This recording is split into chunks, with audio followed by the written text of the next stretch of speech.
Tanya bapak-bapak, Pak. Ada tanya kan? Kasih sempat ibu-ibu semua nih, bapak-bapak. Cuma 3 soalnya. Bapak ya 1. Nanti 1 buat bapak ya. Silakan. Bismillahirrahmanirrahim. Assalamualaikum warahmatullahi wabarakatuh. Waalaikumsalam. Perkenalkan Ustadz, saya Eka dari orang tua siswa di Aminah. Pertanyaannya, langsung ke pertanyaan. Tadi Ustadz cerita tentang kakak laki-laki yang ketika dicubit oleh adiknya karena sebelumnya sudah iseng sama adiknya.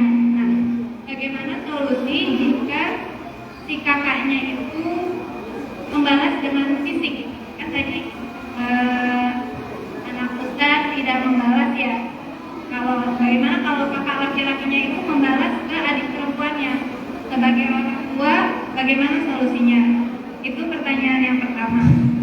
Dan pertanyaan yang kedua, ketika ayah sudah dekat dengan anak perempuannya, tapi anak perempuannya ini, kalau dari pandangan saya seorang ibu, anak perempuannya tuh jadi terlalu manja. Jadi ketika ayahnya mengingatkan sesuatu, misalnya mengingatkan sholat atau kan tidak mempan gitu dengan kata-kata yang lembut. Jadi anaknya tuh manja banget gitu sama ayahnya gitu. Kalau menurut dari saya, kok kadang kurang sopan sama ayahnya, jadi tidak ada sopan sama ayahnya. Itu bagaimana Ustaz? Itu saja pertanyaan saya. Terima kasih. Assalamualaikum warahmatullahi wabarakatuh. Waalaikumsalam warahmatullahi wabarakatuh. Jazakillah khair. Apa yang dilakukan jika sang kakak membalas bahkan menyakiti adiknya?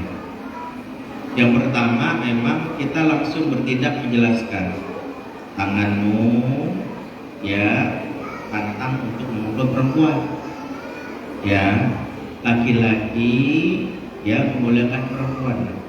Memang harus diarahkan, tapi asupan ini hanya bisa dilakukan kalau ayahnya turun tangan. Jadi ayahnya menjelaskan, ingat tenang. Kalau dia bilang habis aku sakit, ya nggak apa-apa. Memang adik bibitnya keterlaluan. Kita bisa mengajarkan itu, tapi pahamilah bahwa pada perempuan Rasulullah mengajarkan memuliakan, dan itu juga yang ayah lakukan kepada budamu, bagaimana memuliakan. Karena dia mendapatkan itu dari lihat perlakuan ayahnya terhadap budanya, termasuk pada anak perempuan. Itu yang pertama. Dan kita ingatkan terus. Nah, sampai nanti otot kelaki-lakiannya itu muncul ketika remaja. Mungkin di awal-awal masih melakukan yang belum sesuai, yaitu belum kita bisa katakan salah, karena dia masih berproses. Untuk yang kedua, ayah yang terlalu baik tapi dia tidak bisa memberikan arahan dan ketegasan. Ini memang 3 selangkah lagi ayah seperti ini. Artinya jangan disalahkan tentang kebaikannya, cuman wajib diinstal satu sifat ayah yang wajib tegas. Jadi ayah yang terlalu baik tapi tidak tegas, tidak mengikuti sunnah Nabi.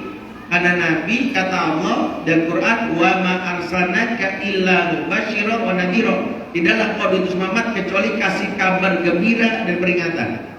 Jadi nggak cuma kabar gembira, baik, nggak kasih peringatan, hilang kelaki-lakiannya. Sebab ketegasan ayah mengajarkan anak perempuan itu komitmen.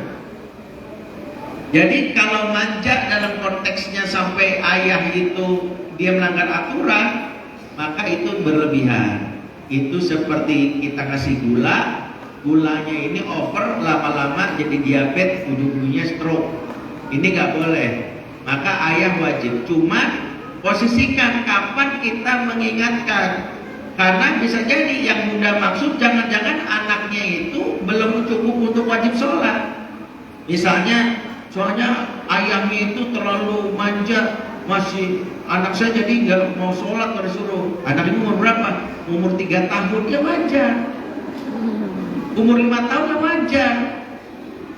Karena salah satu penyakit mendidik nih, saya sampaikan, penyakit kita tuh udah mendidik, tau gak apa? Terburu-buru pengen kelihatan hasil. Istijab. Kita pengen anak saya langsung soleh. Kita pengen, ibu mau ada nanya, Ustaz gimana sih Ustaz cara supaya anak saya bisa jadi anak soleh cepat? Gampang. Ibu nikahin namanya Pak Soleh. Insya Allah langsung anak ibu jadi anak wajib, gampang banget. Jadi pengen itu mau cepet. Kenapa Nabi katakan muru awdakum bisolahum abnau sab'i sinin, perintah anakmu sholat saat dia umur 7 tahun. Nabi tahu betul perintah sholat itu umur 7. Sebelum 7 jangan perintah, jangan ngomel, udah. Jadi kalau dia kesannya manja ya nggak apa-apa, belum waktunya, cuma dispasi. Ya udahlah, ayah mau sholat ya. Gak usah diomelin, kamu mau sholat awas. Nggak. Jadi kalau anak ibu belum sholat umur di bawah 7 tahun, nggak usah sehewan. Nah, katanya ibu tadi anak berapa umurnya tadi? Berapa? 7 tahun ya sudah bersabar. Bersabar 7 tahun baru perintahnya sudah. Tinggal ayahnya sudah mulai. Asal perintah itu hukumnya wajib, tapi cara mensosialisasikan wajib tidak dengan perintah. Bedakannya gini, hukum itu mulanya wajib ada karena perintah. Cara mengenalkan perintah nggak mesti sholat, nggak begitu. Contoh ya, Nabi Ibrahim dapat perintah menyembelih Ismail. Hukumnya apa? Wajib. Ibrahim sebagai nabi wajib jalan tugas menyembelih anak Ismail. Tapi mentang-mentang apakah karena dia mentang wajib dia otoriter sama anaknya? Apakah ujuk-ujuk langsung Ismail diseret? Mau kemana ya? Gede aja, mau disembelih. Nanya dulu, perintah Allah nih, Allahu Akbar. Nggak begitu. Dia nanya dulu, ini arafil manam anni arbauka fanzur mata tara. Nah, ia bermimpi di malam hari Allah menyembelih, bagaimana menurutmu? Itu pertama. Yang kedua, kenapa anak tidak punya keinginan sholat? Jangan-jangan kesalahan ada di kita, lupa menginstal software sebelum perintah sholat. Jadi gini ya, ini kalau pendidikan secara utuh ini pembahasannya lumayan panjang, tapi saya ringkas. Ibadah diwajibkan itu berbarengan dengan munculnya perintah sholat, menunjukkan di umur tersebut sudah mulai diperkenalkan. Kapan itu? 7 tahun. Sebelum 7 tahun kita baru anak melihat, observasi, belum ada anjuran macam-macam di situ. Yang kedua, kenapa 7 tahun? Karena ibadah itu statusnya hardware. Sebelum 7 tahun dia harus sudah diinstal software. Hardware akan bergerak maksimal pada software. Kita minta anak sholat tapi hardware-nya lupa. Software-nya lupa. Software utama sholat tauhid. Semua ibadah software tauhid. Kalau dari dulu kita nggak pernah menginstal tauhid, mengenalkan tauhid, anak susah sholat. Itu pertama. Yang kedua, software pendukung sholat rasa syukur. Software pendukungnya, Nabi dijamin surga, tapi sholat kakinya bengkak-bengkak. Aisyah sampai nanya, kenapa engkau sholat pada dijamin surga Rasul? Apa kata Nabi? Afala akunu abdan syakuro. Emang aku nggak boleh jadi hamba yang bersyukur? Jadi Nabi sholat itu karena rasa syukur. Maka pertanyaannya, anak kita kenapa susah sholat? Karena belum diinstal rasa syukur. Jangan-jangan nggak pernah kita bilang Allah baik ya. Kalau saya di kecil kasih sekolah gini, bilang apa? Makasih ya Allah. Alhamdulillah. Yang ngasih ini siapa? Abi, bukan Abi. Allah titip Abi. Kesalahan kita adalah salah memperkenalkan Allah. Astagfirullah. Anak sudah kebayang Allah disebut pasti ada satu melayang. Pasti ada piring terbang nih masuk kamar mandi. Salah kita. Pantas saja anak gak punya rasa syukur. Orang menganggap Allah galak banget, apa yang disyukuri? Karena kita salah memperkenalkan Allah pas marah doang. Ini lebih parah. Ada yang bilang Allah gini caranya, Allah marah, Allah marah. Nanti di akhirat ditanya balik sama Allah, tahu dari mana aku marah? Peta komplit presiden aja kena undang-undang ITE. Ini peta komplit nama Allah. Perhatikan. Sebelum seorang anak diangkat penanya alias balik, apapun terjadi hal tersebut dia nggak dihisap. Walaupun dia Kristen, Hindu, sebelum balik masuk surga. Dia membunuh nomor itu karena belum balik masuk surga. Jaminan dan Nabi. Kenapa kita bisa bilang Allah marah? Yang marah kita bawa Allah. Akhirnya dia bilang Allah galak banget. Jadinya itu membuat anak malas sholat. Jadi kalau ibu nanya, bapaknya nanya, saya nggak perlu sholat, nggak usah. Hari ini sudah bersyukur nak sama Allah. Kalau udah 7 tahun, rasa syukurnya lewat sholat. Iya, aku udah lupa sholat. Jadi kenalkan syukur dulu dari umur 0 tahun sampai dia merasa Allah baik ya. Nanti 7 tahun bilang, yuk sekarang kan udah 7 tahun, kita mau nggak bertambah lagi nikmat kamu diberikan Allah, rasa syukurnya lewat sholat. Tapi belum dihukum dulu, kalau nggak mau capek ya sudah. Yang penting sudah tingkatkan, ayo sholat. Jadi tinggal nanti kalau udah 10 tahun baru tegas konsekuensinya nggak sholat apa. Kalau Nabi sampai mengajarkan mukul, itu maknanya bukan pukulannya yang disebut sampai menyakiti, tapi ketegasannya. Jadi tinggal suami memahami aja tahapannya. Yang penting jangan terburu-buru. Ya, 7 tahun itu belum usia yang ditaklifkan, baru disosialisasikan. Ya, Allah langsung. Tadi ya udah. Cukup ya Bu ya.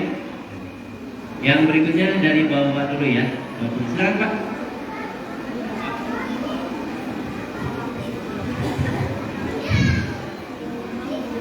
Baju hijau.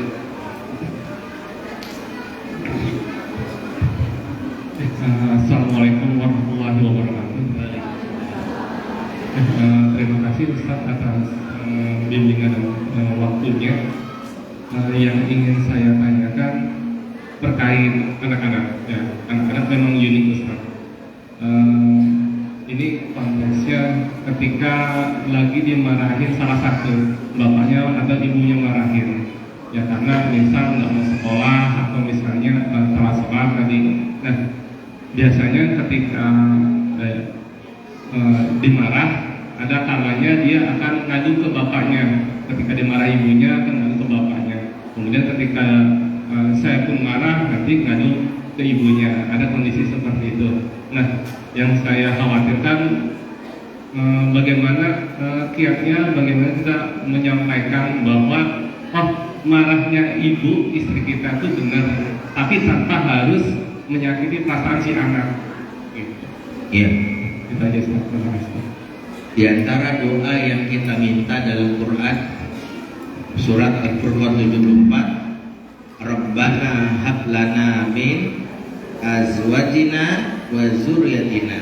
Ya Allah, kamilkanlah dari pasangan kami dan keturunan kami. Kenapa pasangan dulu? Ini isyarat. Gak mungkin anak muncul jadi kurotayun kalau bapak ibunya enggak harmonis. Harmonis ini termasuk harmonis dalam aturan. Jadi kalau istri marah, suami nggak boleh membantah di depan anak. Mama nggak boleh begitu. Pahami dulu. Mama nggak suka sama kamu. Jadi ada gimana?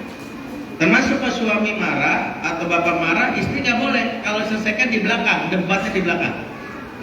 Anak-anak yang melihat bapak ibunya satu marah, terus ibunya bisa dibujuk, atau ibunya marah, bapak bisa dibujuk, dan bapaknya mengiyakan, mengambil peran, mama kalau gitu, makanya cuk gitu. Anak belajar jadi anak oportunis. Bapak ini maunya bapak ini, karena dia maunya yang menyenangkan dia.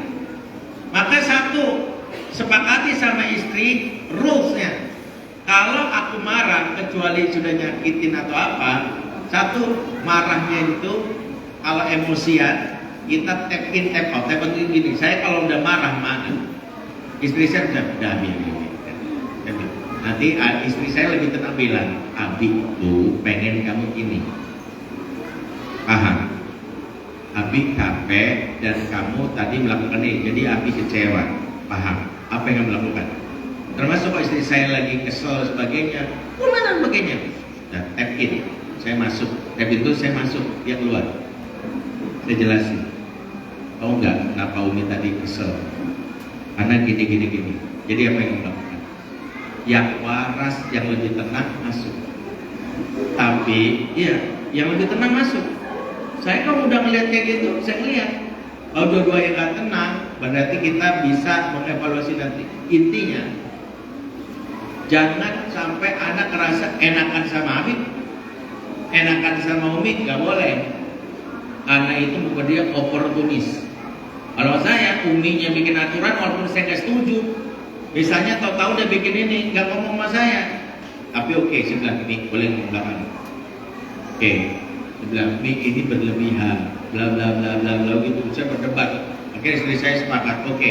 Dan kalau misalnya istri bikin aturan dan aturannya salah, maaf, yang meralat yang bikin aturan, jangan kita, jangan sok pahlawan, jangan bilang gini.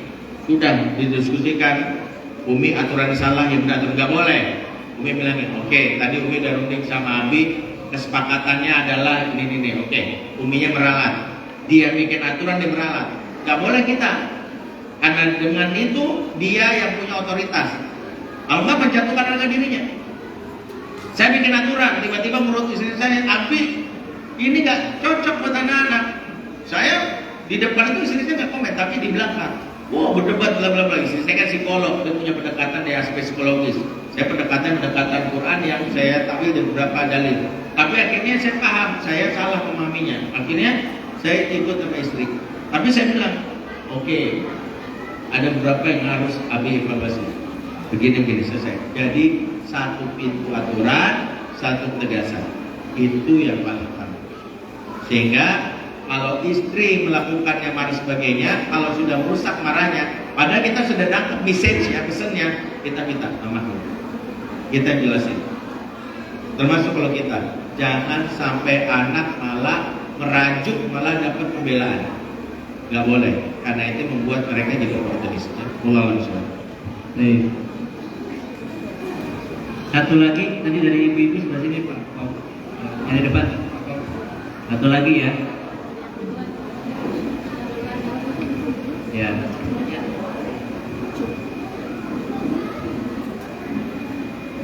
Ya ibu, ya itu yang coklat. Assalamualaikum warahmatullahi wabarakatuh. Saya Hesti. Saya punya 2 anak perempuan. Satu usia 6 tahun dan yang satu 12 tahun. Sekarang kelas 6 di Alumina. Saya dan suami saya ini LDR Ustaz. Kami long distance marriage istilahnya ya. Hampir 1 tahun. Yang ingin saya tanyakan, mumpung belum lama, bagaimana masukan dari Ustaz ya, saran dari Ustaz untuk saya dan suami, jangan sampai anak perempuan kami ini jadi fatherless gitu. Walaupun memang kan bukan masalah kuantitas waktu, tapi kualitas waktu. Lalu yang anak saya yang pertama ini, karena sudah kelas 6, sudah balik Ustaz, saya sering memberitahu ke suami kan, untuk lebih dekat, untuk lebih sering ada waktu berdua. Nah, suami saya ini sering dalam tanda kutip merayu anak saya yang pertama, anak kami yang pertama ini. Tapi anak kami ini jadinya tuh seperti geli gitu Ustaz. Karena anak ayah yang cantik, ayo kita pergi berdua, dia nggak mau gitu kan. Atau misalnya dijemput, dia taekwondo atau dia sekolahannya dijemput sendiri sama ayah, dia suka, bunda kalau jemput bunda aja, atau kalau nggak ayah bawa adek ya. Gitu. Bagaimana syarat Ustaz untuk ada kami? Terima kasih. Baik, jazakillah khair. Idealnya nanti suami baca buku saya yang ketiga, gitu ya.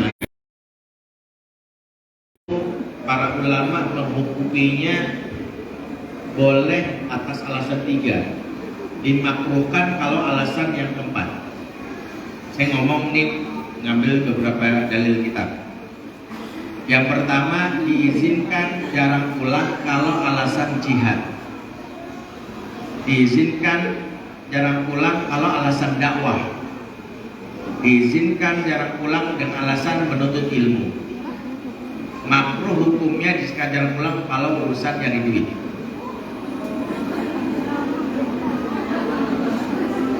Karena rizki Allah itu luas, sehingga jangan pernah berpikir nyari duit meninggalkan keluarga. Pilihannya adalah kalau itu darurat, cari cara membawa keluarga bersama atau pulang nyari bisnis. Karena pengasuhan itu saya ralat. Yang penting quality, enggak, quantity penting. ibu zikir Allah, Allah, subhanallah, subhanallah, itu tanda Islam mengajarkan kuantiti. Sholat 5 kali. Kenapa 5 kali? Karena kuantiti. Kenapa puasa 30 hari? Karena kuantiti. Jadi kalau dia bilang yang penting quality, ini dibantah sendiri oleh para ulama. Quantity itu penting. Jadi kalau ditanya kenapa yang penting quality, salah. Yang penting quantity juga penting.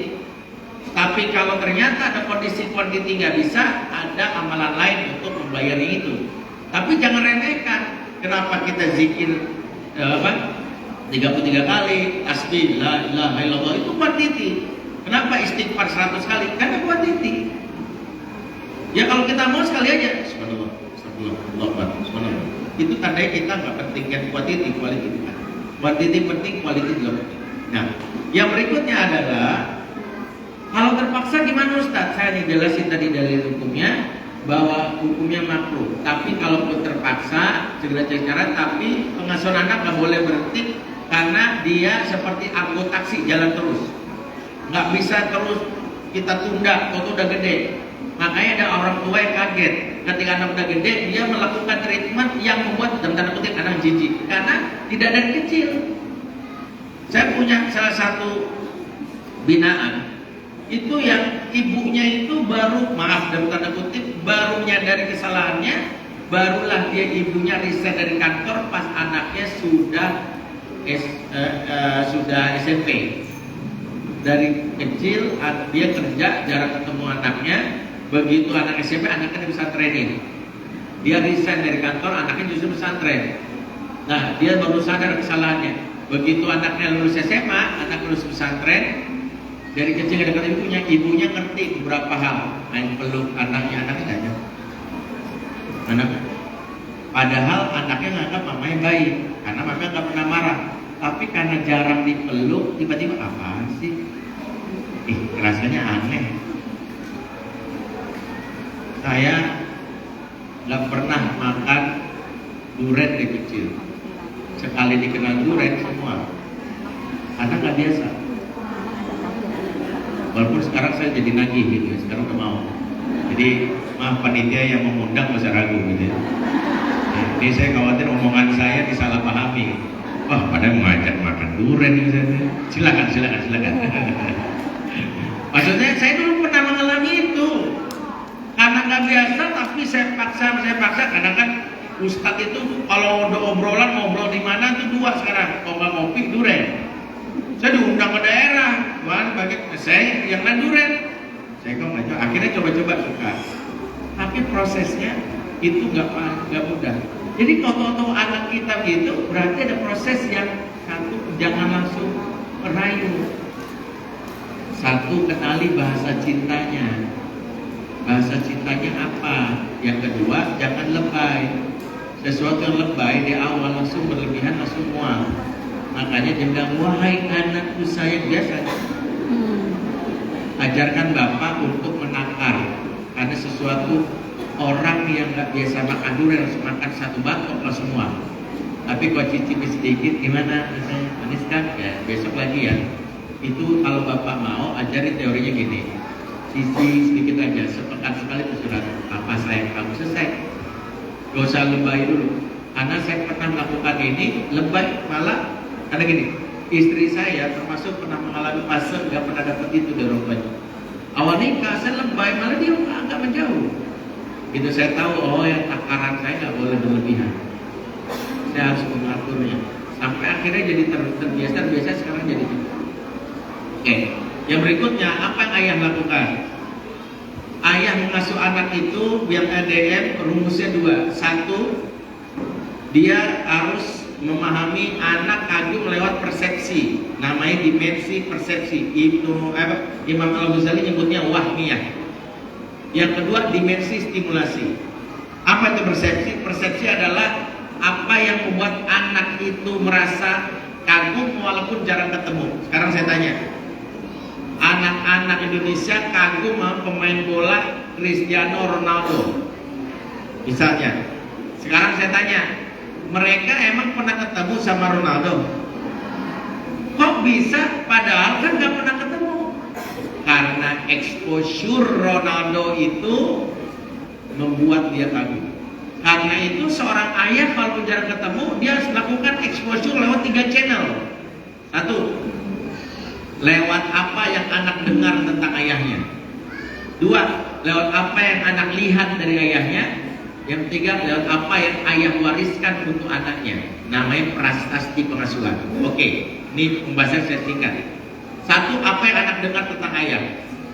Siapa yang membawa anak itu kagum sama ayah, itu yang pertama channelnya ibu. Lisan ibu lah yang menentukan anak kagum atau tidak. Makanya maaf, kalau ibu LDM atau LDRan, hindari tanpa sadar curcol sama anak. Anak yang ibunya nggak sengaja curcol, hilang kekagumannya. Makanya hati-hati kalau pasangannya bilang, bapak kamu, mama ini korban bapakmu.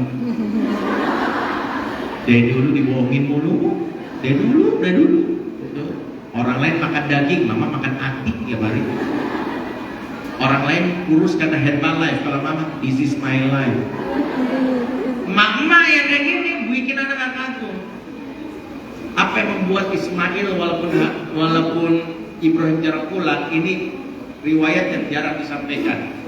Pernah suatu saat Ismail naik ini sama ibunya, man abiya umi, ibu ayahku itu siapa?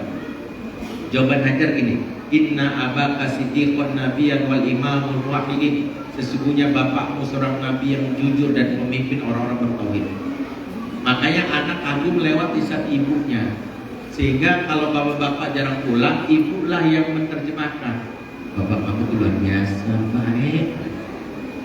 Dulu aja kemarin ngasih kejutan, pas mama buka lemari ada logam mulia 15 kilo. Mama bingung mau naruh di mana lagi. Itu bapak kamu baik banget ya. Dulu ngelamar mama aja jalan kaki dari Jakarta ke Purwakarta. Mana di tengah jalan dikejar-kejar anjing, kepetok tiang listrik, injak tai kucing, dicubencok, dipalak preman. Tuh bapak kamu perkasa. Anak yang bapaknya diceritakan dengan cara seperti itu, wah, agung. Makanya hati-hati lisan ibu menentukan. Sehingga kalau bang ibu pengen anak kagum itu tergantung ini cara ibu menceritakan. Ya, tapi tolong bapak jangan jadikan kajian ini untuk jadi alasan. Nah, cerita yang baik-baik. Cerita yang baik-baik. Kata Ustaz apa? Istri cerita yang baik-baik itu sesuai dengan keadaan. Oh ternyata keadaan yang baik, cerita baik, nggak ada nggak percaya. Bapak kamu baik, nggak bakalan. Pastikan memang hatinya. Makanya di buku pada kedua ada quote-nya gini. Sebelum jadi ayah yang baik, kita suami yang simpati. Gak bisa jadi ayah sebelum jadi suami. Itu pertama. Kedua, apa yang anak lihat. Makanya anak itu melihat ayahnya itu tergantung performa di awal mengikat atau tidak. Itulah kenapa ayah latih bahasa tubuhnya. Ayah latih bagaimana memahami, bisa video call. Saya nggak tahu di luar itu ada bukunya Ayah Irwan, judulnya Anakologi. Kalau saya sarankan bapak baca itu, karena mengajarkan anak itu berdasarkan tumbuh kembangnya itu beda-beda. Kalau anak di balita misalnya butuh ayah yang atraktif, karena itulah anak-anak diatur orang tua harus atraktif, guru harus atraktif. Nabi sama cucunya Husain sama Umamah itu nggak sungkan menjulurkan lidahnya gitu. Karena Nabi ingin menggodanya atraktif. Nabi lakukan ini kepada cucunya, dan Nabi nggak lakukan ini kalau Umar lewat, nggak mungkin. Umar nggak ada, karena emang nggak cocok. Makanya kenapa guru TK lakukan gitu, tangan ke atas, tangan ke samping, tangan ke depan, duduk kira teori karena pas anak balita.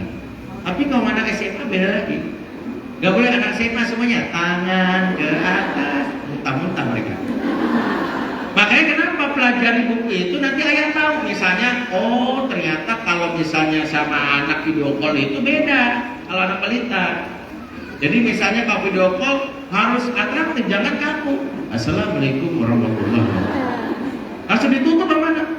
Kok ditutup kan? Tadi Abu Ubaidah lagi konferensi. Jadi anak-anak pun juga ngerti. Jadi kenapa bapak itu kalau anak kedua balita, Assalamualaikum. Emang begitu. Itu yang dibutuhkan. Makanya bukunya pertama apa yang anak lihat. Yang ketiga apa yang ayah prasastikan. Jadi penghargaan yang miliki dari perusahaan, dari negara itu maaf, bukan mau kita pamer di ruang tamu, nggak usah di ruang tamu deh, di ruang khusus di kamar kita pajak, itu demi pengasuhan anak. Jadi anak bisa melihat, oh, ayah di sini ya, ayah ini waktu di Menara Eiffel Paris ya, tapi kok kayak sutet ya gitu ya, misalnya gitu. Nah itu boleh aja, ayah anak kagum. Kenapa ada lomba ini, ayah mendapat juara, ada penghargaan mendapat juara. Dan itulah dilakukan Ibrahim membangun Ka'bah. Ka'bah itu prasastinya Ibrahim yang diwariskan karena cucu. Karena cucu mau melihat ini, dia akan bilang, di bapak, maunya kita, itu Ibrahim, hebat. Itulah yang masuk kamu. Lewat namanya persepsi. Nah, yang kedua stimulasi. Stimulasi ayah memberikan 5 hal untuk anak: spiritual, emosional, fisikal, intelektual, dan terakhir sosial. Nah itu yang ayah penuhi saat bersama dengan anak. Saat bersama itu emosionalnya gimana, intelektualnya gimana. Nah itu jadi 5 hal ya. Melalui semua.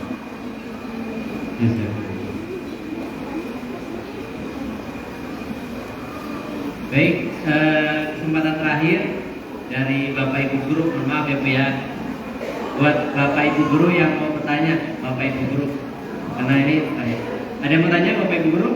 Kalau nggak ada, oh Bu Erna, silakan.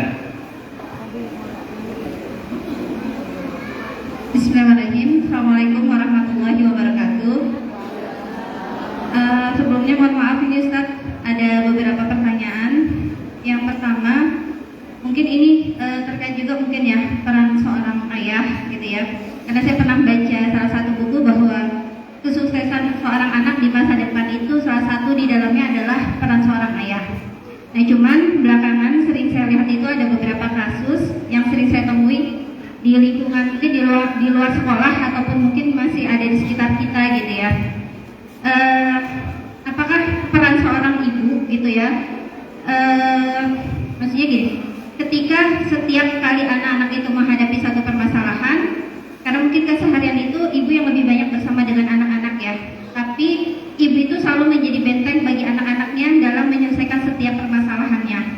Nah di sini apakah di sini akan mempengaruhi ke depannya gitu ya, menghambat bagi si anak tersebut itu untuk lebih menumbuhkan peran kelaki-lakiannya ya, karena memang dari kecil itu sudah terbiasa setiap kali ada masalah orang tua itu akan selalu menjadi benteng untuk anak tersebut.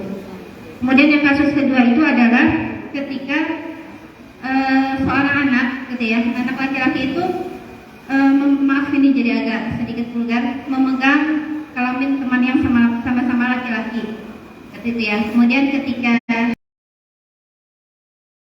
Kemudian kasus berikutnya ditanya lagi, coba untuk pendekatan lagi, untuk banyak mengapresiasi dan sebagainya.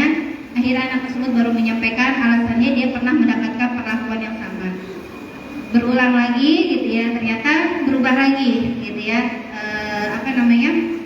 Nggak tahu Bu, pernah lihat aja orang lain megang jadi ikutan pegang. Yang pada akhirnya temannya yang pernah mendapatkan perlakuan itu jadi juga iseng juga ke temannya yang lain. Nah, seperti ini bagaimana cara memutusnya Ustaz? Seperti itu. Assalamualaikum warahmatullahi wabarakatuh. Waalaikumsalam. Baik. Yang pertama mengenai bagaimana anak laki-laki yang mungkin terlalu dekat dengan ibunya karena merasa benteng. Dan itu lumrah kalau prosesnya itu tidak ditambah dengan kedekatan sama ayah.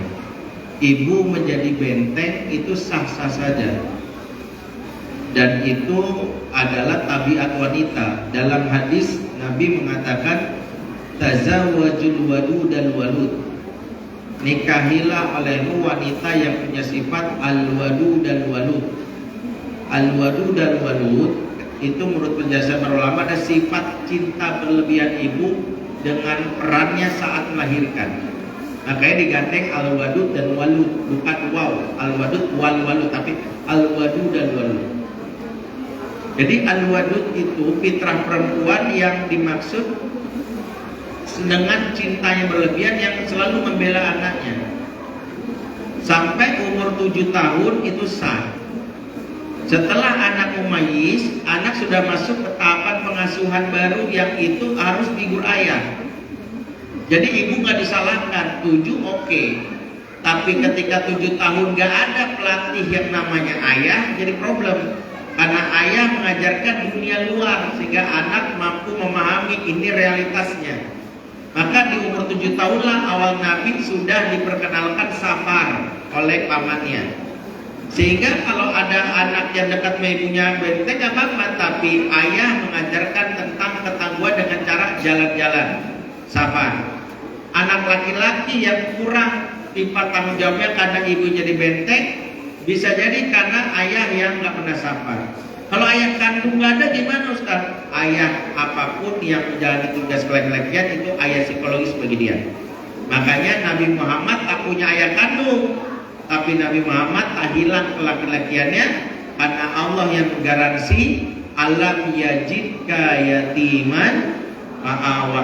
Bukankah dia Allah mengatakan engkau Muhammad dalam keadaan yatim, fa'awa, maka Allah naungi keyatimannya, alias Allah ganti figur ayah yang wafat tersebut dengan ayah yang lain. Sehingga disinilah Nabi dapat figur ayah dari dini. Siapa ayah pertama Nabi yang menggantikan figur Abdullah? Siapa?